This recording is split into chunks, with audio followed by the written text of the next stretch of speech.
বক ব্লক কংগ্ৰেছে আমাৰ ব্লক কংগ্ৰেছৰ নেতৃত্বত এটি প্ৰতিবাদী কাৰ্যসূচী আমি গ্ৰহণ কৰিছিলোঁ। আজি আমাৰ লগত আছে আমাৰ ব্লক প্ৰেছিডেণ্ট বক ব্লকৰ অৰবিন্দ ৰাভা ডাঙৰীয়া আৰু আমাৰ দলৰ কৰ্মকৰ্তাসকল আছে। লগতে আমাৰ লগত আমাৰ মৰাচৰাৰ এগৰাকী জনজাতীয় মহিলা আমাৰ নাথ বাইদেউ, তেওঁ আমাৰ লগত আছে আৰু কেইবাগৰাকী আমাৰ বয়োজ্যেষ্ঠ মহিলা যিসকলে অৰুণোদয়ৰ পৰা তেওঁলোকৰ নাম বঞ্চিত হৈছে, তেওঁলোক আজি আমাৰ লগত উপস্থিত আছে। আজি আমি এটি প্ৰতিবাদী কাৰ্যসূচী লৈছিলোঁ। আমাৰ কাৰ্যসূচীৰ মূলতে উদ্দেশ্য এইটোৱে আছিল যে আমি বিভিন্ন সংবাদ মাধ্যমত, ইলেক্ট্ৰনিক আৰু প্ৰিণ্ট মিডিয়াত আমি এটা বাতৰি দেখাব পালোঁ।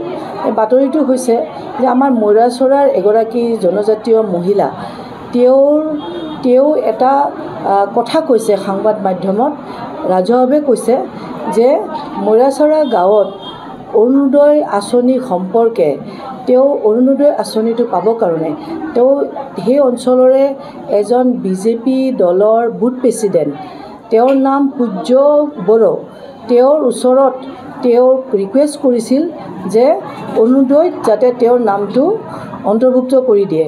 আৰু প্ৰেক্টিকেলি মহিলাগৰাকীৰ পৰিয়ালটো অতি দৰিদ্ৰ, যে এই যে তেওঁ ৰিকুৱেষ্ট কৰিলে পূজ্য বড়ো ডাঙৰীয়াক, বিজেপিৰ বুথ প্ৰেছিডেণ্টগৰাকীক, তেখেতে এই মহিলাগৰাকীক এটা অশালীন প্ৰস্তাৱ দিলে।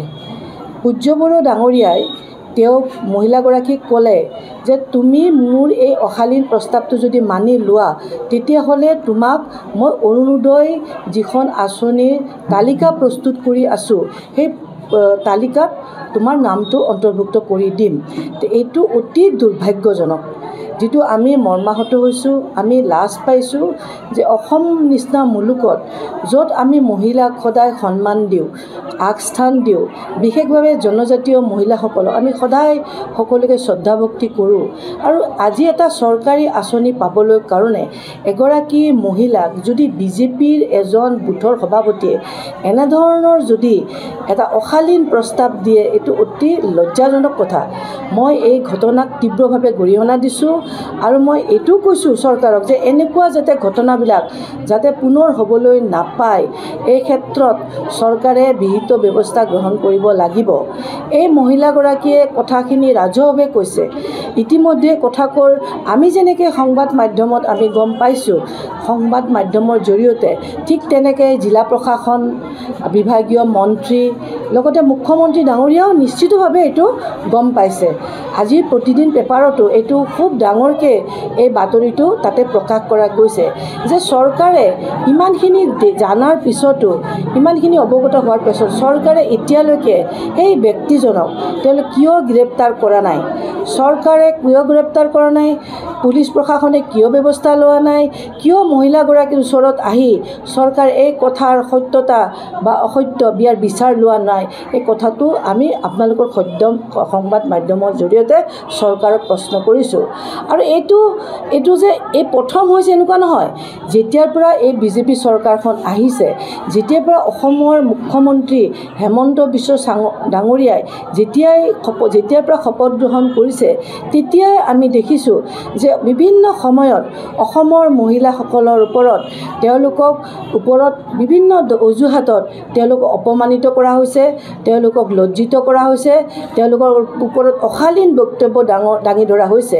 ইতিমধ্যে মুখ্যমন্ত্ৰী হেমন্ত বিশ্ব শৰ্মা ডাঙৰীয়াই কিছুদিন আগতে আপোনালোকেও বিভিন্ন পেপাৰ মাধ্যমত আপোনালোকেও প্ৰকাশ কৰিছে যে তেওঁ কৈছে যে বিগত কংগ্ৰেছ চৰকাৰৰ দিনত তেওঁ মুখ্যমন্ত্ৰী ডাঙৰীয়াই নিজে এখন নিৰ্বাচনী সভাত, পঞ্চায়তৰ নিৰ্বাচনী সভাত তেওঁ নিজৰ মুখেদিয়ে নিজে কৈছে যে যোৱাটো কংগ্ৰেছ চৰকাৰৰ দিনত যিসকল মহিলাৰ বিভিন্ন বিভাগত, ই স্বাস্থ্যই হওক, ই শিক্ষাই হওক, ই সকলো বিভাগ কথা কৈছোঁ, আজি লেকচাৰাৰে হওক, কলেজত কৰ্মৰত মহিলাই হওক, বা যিকোনো থাৰ্ড গ্ৰেড ফ'ৰ্থ গ্ৰেডে হওক, বা ACS অফিচাৰে হওক, বা যি হওক, এই মহিলাসকলে তেওঁলোকে অসৎ উপায়েৰে চাকৰি পোৱা বুলি মুখ্যমন্ত্ৰী ডাঙৰীয়াই এটা সাংঘাতিকভাৱে অশালীন মন্তব্য কৰিছে অসমৰ মহিলাসকলে। মহিলাসকলৰ ওপৰত যিটো কাৰণে আজি সমগ্ৰ মহিলা সমাজ লজ্জিত হৈছে, অপমানিত হৈছে।